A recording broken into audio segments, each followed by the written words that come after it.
Okay, time to start in with our feathering work on the new sheet metal. We're going to use just good old-fashioned Bondo. I got the metal up to temperature. I hit it lightly with 80 grit sandpaper to just kind of scuff the surface. And we'll go ahead and apply it. And here you can see it applied. Got it built up pretty good, put it on heavy. Sands down really nice. Obviously we haven't done any sanding. We are currently waiting for it to dry.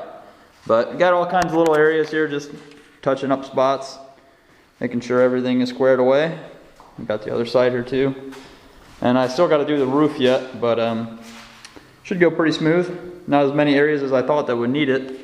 And some of these areas probably wouldn't have needed it. I could have just used the high build primer, but we'll get this the first shot, and we're filling in some of these imperfections like these spot welds right here that were pretty nasty.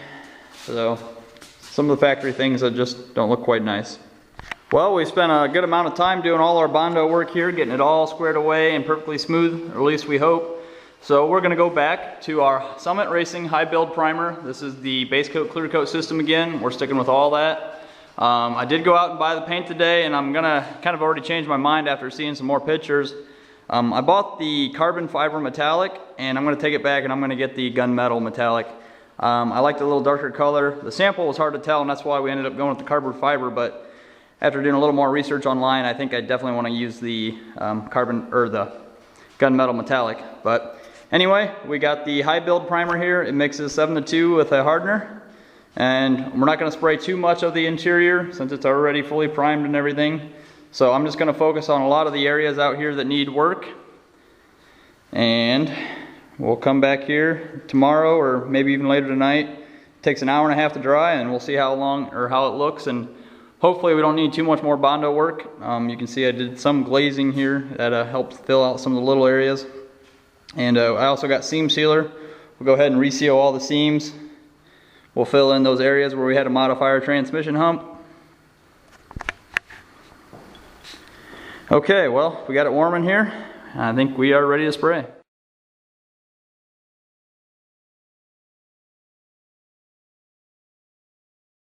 I want to give you guys a close-up of some of this body work. We made this whole little line disappear. It turned out really well. You can't even really see any type of joint here, so I'm really happy with how it was.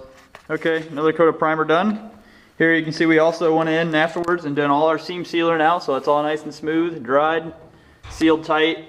Did it around all these welds too, because this is going to help not only seal in case the welds weren't fully airtight, then also this is going to prevent any sharp edges that may have remained on the weld since they were hard to grind. So all smooth there.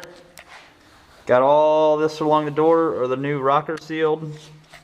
And then also we put a nice healthy coat down along here, so this will prevent any water coming from back in our cab. That was where the trouble area was, and I went ahead and I just spread it all over right here just to cover this area. One thing you want to make sure is that you got a good water flow. Make sure you run your finger like this and then end at the far end. That way it's a smooth flow for water. And got all back up in there anywhere we thought we'd have any issues. So we're going to go ahead, we're going to wet sand the exterior surfaces. We'll address any issues, put our last coat of primer on, wet sand it, and we are ready for sealer and base.